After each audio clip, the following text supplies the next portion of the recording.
Hey everybody, welcome back to another movie review. That's right, another movie review. Hope you guys been enjoying the content on the channel as of late.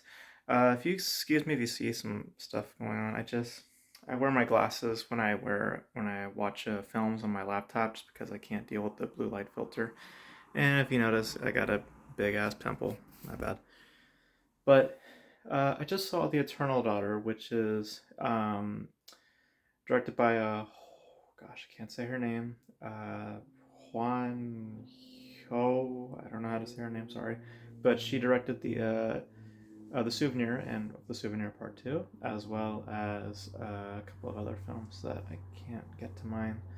Um, and this stars Tilda Swinton in two roles, one as the daughter and as the daughter's mother. And um, They both go to a hotel to celebrate the mother's birthday, and while they're at the place, they begin to, or at least the daughter begins to encounter some oddness, as you will, with the house and some questionable noises.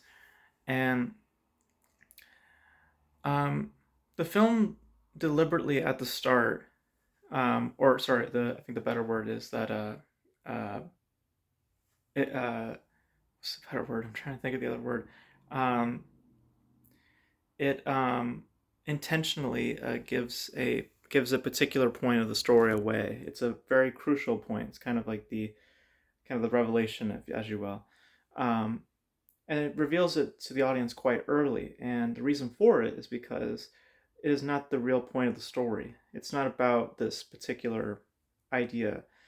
What the movie is about severely is about one's dealings of depression and loneliness um, while when coming out of of of a tragic loss, um, and there's many allusions to such things.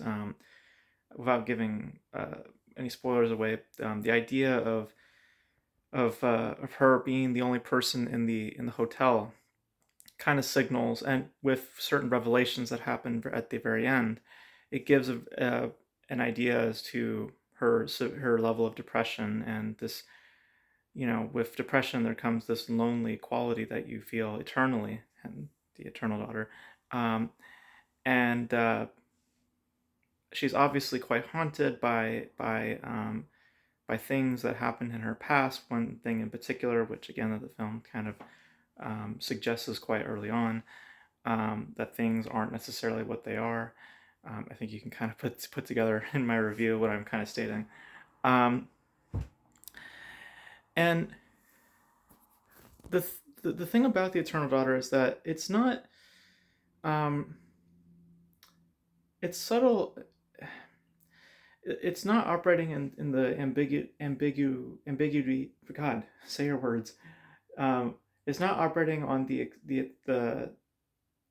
on a bigger sense of ambiguity, because it does feel quite obvious as to what is going on within the narrative.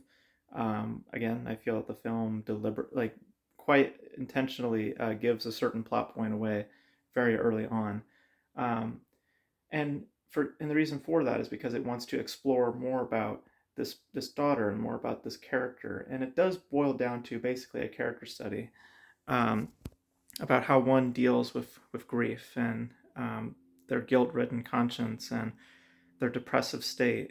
There's many suggestions to this character, and they're quite obvious ones.